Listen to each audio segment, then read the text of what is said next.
یوں دی ہمیں آزادی کے دنیا ہوئی حیران، اے قائد اعظم تیرا احسان ہے احسان۔ ہر دن پہ مسلمانوں پہ چھائی تھی تباہی، ملک اپنا تھا اور غیروں کے ہاتھوں میں تھی شاہی، ایسے میں اٹھا دین محمد کا سپاہی، اور نعرہ تکبیر سے دی تو نے گواہی، اسلام کا جھنڈا لیے آیا سر میدان، اے قائد اعظم تیرا احسان ہے احسان۔ میں کیا سنتا ہوں، تم نے ایک وزیر اعظم کو پھانسی چڑھا دیا؟ جی قائد اعظم، یہ ہوا ہے، ہمارے ملک میں ہوا ہے۔ ایک سٹنگ پرائم منسٹر شہید ذوالفقار علی بھٹو کو ہم نے پھانسی پہ چڑھایا ہے۔ اس کے بارے میں بہت ساری باتیں بھی آ چکی ہیں، بہت سارے لوگ بات بھی کر چکے ہیں، لیکن افسوس کی بات ہے یہ کہ اس ملک میں ایسا ہوا ہے، اور یہ دکھ جون سا ہے اور یہ کلنک جون سا ہے ہماری جمہوریت کے چہرے پہ ہمیشہ رہے گا کہ ہم نے ایک وزیر اعظم کو پھانسی کے تختے پہ چڑھایا ہے۔ اس کا قصور کیا تھا، اس نے کیا کیا قائد اعظم؟ اگر میں اس بحث میں جاؤں گا تو پھر شاید میں اپنی سوسائٹی میں ڈیوائیڈ پیدا کر دوں، اور لوگ جو ان سے ہیں وہ شاید اسی بات پہ لڑ پڑیں کہ اس نے کیا کہا، وہ شہید نہیں تھا، اس نے یہ کیا۔ لیکن یہ ایک مسلمہ حقیقت ہے قائد اعظم کہ ہم نے ایک وزیر اعظم کو پھانسی پہ چڑھایا ہے آج تک ہمیں وہ قیامت کی گھڑی یاد، میت پہ تیری چیخ کے ہم نے جو کی فریاد، بولی یہ تیری روح نہ سمجھو اسے بیزار۔ کتنے وزیر اعظم گھر بھیج دیے؟ جی قائد اعظم، یہ بھی ہمارے ہی حصے میں آیا ہے کہ ہم نے کسی وزیر اعظم کو آج تک جب سے آپ گئے، کسی بھی وزیر اعظم کو، ایون آپ کے دوست لیاقت علی خان، نواب لیاقت علی خان کو بھی اپنی مدت پوری نہیں کرنے دی، اور ان کو ہم نے بھیجا، چاہے مار کے بھیجا چاہے ہٹا کے بھیجا۔ ہاں قائد اعظم، لیکن میں دعا گو ہوں کہ آج جو وزیر اعظم ہیں وہ اپنی مدت پوری کریں اور قوم کو پتہ چل سکے کہ جمہوریت میں کتنی طاقت ہے، اور جمہوریت کے تھرو ہی ہم کام کرنے والوں اور نااہلوں کو پہچان سکتے ہیں۔ ملک اپنا تھا اور غیروں کے ہاتھوں میں تھی شاہی، ایسے میں اٹھا دین محمد کا سپاہی، اور نعرہ تکبیر سے دی تو نے گواہی، اسلام کا جھنڈا لیے آیا سر میدان، اے قائد اعظم تیرا احسان ہے احسان۔ یہ بتاؤ آئین کے ساتھ کیا کیا؟ ہم شرمندہ ہیں کہ ہم نے جو کچھ کیا، لیکن کہیں جگہ پہ بہت محنت کی، آئین کو ٹھیک کیا، درست کیا۔ آپ کے جانے کے بعد ایک خوبصورت آئین بنایا، ایک قانون ساز اسمبلی بنائی، لیکن پھر کہیں پہ ہم میں سے کسی کو ایسا لگا، کسی سرکاری ملازم کو ایسا لگا کہ سیاستدان ٹھیک کام نہیں کر رہے اور وہ کرپشن کر رہے ہیں، تو اس ایک انسان کو جو لگا تو اس نے تمام کا تمام آئین لپیٹ دیا، کافی دفعہ لپیٹ دیا، اور شاید یہی وجہ ہے کہ ہم ترقی کی طرف جا نہیں سکے۔ آج تک ہمیں یہ پتہ نہیں چل سکا کہ کون محنت کر رہا تھا، کون نہیں کر رہا تھا۔ جس سیاستدان سے پوچھیں وہ یہ کہتا ہے کہ ہمیں مارشل لا کی بھینٹ چڑھا دیا گیا، ہمیں آئین توڑنے کی بھینٹ چڑھا دیا گیا، ہمیں کام کرنے نہیں دیا گیا۔ تو ہم نے سیاسی شہید بہت سارے اکٹھے کیے قائد اعظم، آئین کی بے حرمتی، آئین کی پامالی بھی بہت زیادہ کی، جس کی وجہ سے میں دوبارہ بہت شرمندہ ہوں کہ ہم آئین کی پامالی کرتے رہے ہیں، اور اب ہم کوشش کریں گے، ہماری دعا ہے، اور ہم خود بھی یہ کوشش کریں گے کہ آئین کی پامالی نہ ہو اور ہم اس مقدس ڈاکیومنٹ کی عزت کریں۔ گر وقت پر ملک پہ ہو جائیں گے قربان، ہے قائد اعظم تیرا احسان ہے۔ اقلیتوں کے ساتھ تو اچھا سلوک کرتے ہو نا؟ جیسے سوال آپ پوچھ رہے ہیں مجھے تو ایسا لگتا ہے کہ زمین کھلے اور میں اس میں دب جاؤں، کیونکہ اقلیتوں کے ساتھ بھی ہم کچھ اچھا سلوک نہیں کر سکے. ہم نے ان کو جس طرح ٹریٹ کیا وہ کھلی کتاب کی طرح ہے. اقلیتیں ہمارے یہاں محفوظ محسوس کرتی ہیں. اب ہم کوشش کر رہے ہیں. ہم ہارے تو ہیں پر ہم مایوس نہیں ہیں. ہماری قوم میں ابھی بھی یہ جذبہ تھوڑا سا ہے باقی. ان میں سے کئی لوگ ایسے ہیں جو اقلیتوں سے پیار کرتے ہیں اور کوشش کرتے ہیں کہ جو آپ کا ویژن تھا، جسے آپ نے کہا کہ پاکستان اسلام کی تجربہ گاہ ہے اور اس کے اندر آپ آزاد ہیں، جہاں پر آپ اپنے مندروں میں جائیں، اپنی مسجدوں میں جائیں، اپنے گرجا گھروں میں جائیں. تو ہم کوشش کر رہے ہیں کہ ہم وہ آزادی دوبارہ سے جس طرح آپ کا خواب تھا اپنے لوگوں کو دے سکیں. ملک اپنا تھا اور غیروں کے ہاتھوں میں تھی شاہی، ایسے میں اٹھا دین محمد کا سپاہی، اور نعرہ تکبیر سے دی تو نے گواہی. اسلام کا جھنڈا لیے آیا سر میدان، اے قائد اعظم تیرا احسان ہے احسان. میری قوم کے لوگ محنت سے گھبراتے تو نہیں. جی قائد اعظم، آپ نے کہا تھا کام کام اور بس کام، اور یقین مانے ہم میں سے بہت سارے ہیں جو کام کام اور صرف کام پہ یقین رکھتے ہیں، لیکن کہیں پہ ہمیں شاید کام نہ کرنا بھی اچھا لگتا ہے. ہم سرکاری ملازم ہوں تو ہم کوشش کرتے ہیں کہ چھٹیاں لے لیں اور چلے جائیں. ہاں مراتیں پوری مل جائیں لیکن کام تھوڑا کرنا پڑے. اور میں دوبارہ آپ سے یہی کہوں گا کہ ہم شاید آپ کی دیوی قربانیاں بھول گئے ہیں، آپ کی کئی بھی بات بھول گئے ہیں. ہم وہ بھول گئے ہیں کہ کس طرح ہم بھوکے ننگے کسی طرح گرتے پڑتے اپنے آپ کو کاٹ کے کٹوا کے اس ملک تک پہنچے تھے. لیکن یہاں پہنچ کے ہم اپنے بچوں کو، ہمارے بڑے ہمیں بتانے میں اور ہم اپنے بچوں کو بتانے میں ناکام رہے ہیں کہ کتنی مشکل سے ہم نے یہ ملک لیا تھا. اور ملک لیا کیوں تھا؟ ہم آگے بڑھنا چاہتے تھے. قائد اعظم، آج جو بری خبر ہے وہ یہ ہے کہ ہماری کرنسی تک گرتی جا رہی ہے. جس سے ہم الگ ہوئے تھے ہم ان سے بھی نیچے جا چکے ہیں ہماری کرنسی کے ریٹ میں. لیکن میں پھر پر امید ہوں قائد اعظم، مجھے پورا یقین ہے کہ اگر اس مٹی میں ہمارے بزرگوں کا خون ہے، ان کی قربانیاں ہیں، تو وہ رائیگاں نہیں جائیں گی. اور میں یہ بھی پر امید ہوں قائد اعظم کہ ہماری قوم جو سی ہے وہ پھر اکٹھی ہوگی. ہم سندھی، بلوچی، پنجابی نہیں رہیں گے، ہم پاکستانی بنیں گے قائد اعظم، اور ہم آپ کو سرخرو کریں گے قائد اعظم. میں دعا بھی کرتا ہوں اور میں یہ کوشش بھی کر رہا ہوں کہ یہ قوم کو متحد ہونے کی ضرورت ہے. جہاں آدھے لوگوں کو سنبھالنے کی ضرورت ہے، یہ سنبھالیں گے قائد اعظم. وہ وقت انشاءاللہ ضرور آئے گا کہ جب میں آپ کے سامنے سر جھکا کے تو کھڑا ہوں گا ادب سے، لیکن میرے دل میں یہ خوشی ہوگی اور یہ ندامت اور شرمندگی نہیں ہوگی قائد اعظم کہ میں شرمندگی کروں کہ ہم یہ کر نہیں سکے. انشاءاللہ قائد اعظم مجھے یقین ہے اور اپنی آنے والی نسلوں پہ پورا اعتماد ہے، اور مجھے یہ بھی یقین ہے کہ ہم ان کو بتائیں گے کہ یہ ملک کتنی مشکل سے ہم نے حاصل کیا اور اس ملک کو ہم نے کتنا اوپر لے کے جانا ہے.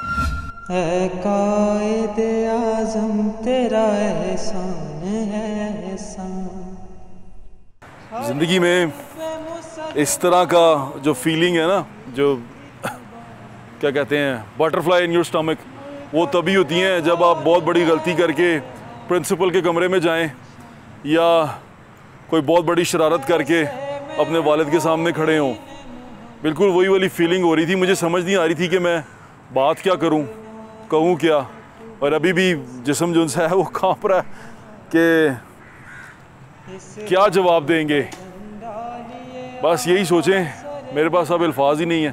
اپنا خیال رکھیں، مجھے اجازت دیں، انشاءاللہ پھر ملاقات ہوگی. اور ایک چیز یاد رکھیں، کام کام اور صرف کام. اور قومیں وہی ترقی کرتی ہیں جو مل جل کے آگے بڑھتی ہیں. اکیلے ترقی کرنے والا صرف اکیلا ترقی کرتا ہے، قوم ترقی نہیں کرتی. انشاءاللہ پھر ملیں گے. پاکستان زندہ باد. ہر ٹک ٹاکر کو اور ہر یوٹیوبر کو یہ شو ضرور دیکھنا چاہیے. 2 صحافی اٹھائے گئے, اس کے بعد سے جو اسپیشلی یوٹیوبرز تھے وہ آپ سے بہت ڈر گئے.